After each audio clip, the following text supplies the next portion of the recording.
Chaque année, en France, au moins 50 000 personnes font face à des symptômes mystérieux. Érythème, douleurs articulaires, voire troubles neurologiques. Le coupable, la tique, un acarien qui cache une menace bien plus grande qu'on ne l'imagine. À travers l'exemple de la maladie de Lyme, nous verrons en quoi la santé humaine dépend de celle des animaux et des écosystèmes. Les humains interagissent avec les milieux naturels et les espèces qui y résident pour répondre à leurs besoins. Par exemple, la forêt de Sénart est fréquentée chaque année par 3 millions de visiteurs et constitue une ressource économique sylvicole. Cependant, ces interactions entre l'être humain et son environnement ne sont pas sans conséquences.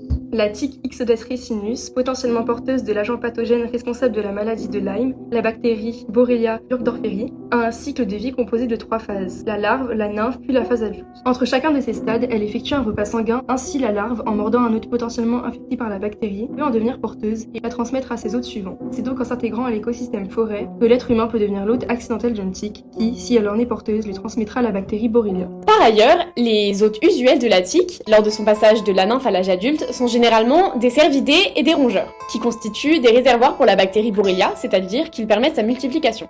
Or, depuis les années 70, l'être humain a introduit une espèce invasive dans la forêt de Sénart, le tamia de Sibérie. C'est un écureuil qui vient de Sibérie, qui a été donné en France par je ne sais qui et qui s'est implanté dans la forêt d'ici. Qui constitue un hôte de choix pour les nymphes et un réservoir pour l'agent pathogène. En effet, des études ont conduit à constater que le nombre de tiques présentes sur les tamias était supérieur au nombre de tiques présentes sur les autres rongeurs locaux. On compte en effet, en juillet 2007, plus de 100 tiques Ixodes ricinus chez des tamias de Sibérie mâles contre 20, chez les mulots et campagnols mâles en moyenne. De plus, il a été observé que la prévalence en Borrelia burgdorferi, comprise entre 30 et 70% chez le tamia, était plus importante chez celui-ci que chez les mulots et campagnols. Ainsi, le tamia infecterait 8 fois plus de tiques que les petits rongeurs forestiers. Le tamia de Sibérie semble donc corrélé à la prévalence en Borrelia burgdorferi, qui est responsable de la maladie de Lyme, peut influencer la santé humaine. Cependant, d'après Institut Pasteur, aucun lien de cause à effet entre les tamias de Sibérie et la maladie de Lyme n'a été prouvé. Jusqu'ici, la prévention visait à sensibiliser la population concernant les mesures à prendre avant de se rendre en forêt. Des habits aussi clairs, mettre les chaussettes sur les pantalons, les bottes, etc.